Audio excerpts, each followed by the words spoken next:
Ici, on a la chance d'avoir un petit trésor sucré.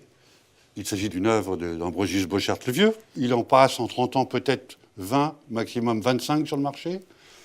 Une œuvre qui a été reconnue par le spécialiste M. Meyer, qui est à La Haye, et qui dit que cette œuvre est autographe et absolument authentique. Elle est monogrammée, signée, en bas à droite, et datée 1621. Il s'agit d'une peinture qui est sur cuivre.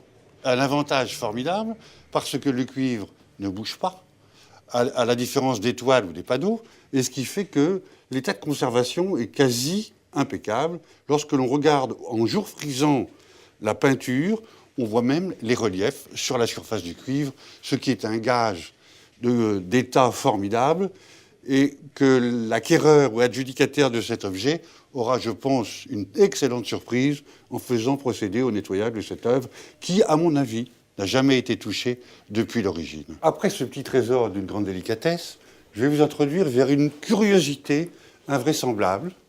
Moi-même, au bout de 33 ans de métier, je n'ai jamais vu un meuble semblable à celui-ci. On est devant des plaques d'émail qui sont Yaqing, c'est-à-dire fin du XVIIIe siècle, Séchine, et le montage est un montage fait en Europe à la fin du XIXe siècle pour la maison Les Bambous, qui faisait d'importation d'objets de Chine, qu'ils vendaient comme tels, mais certains, sur commande, ils créaient des meubles de ce genre.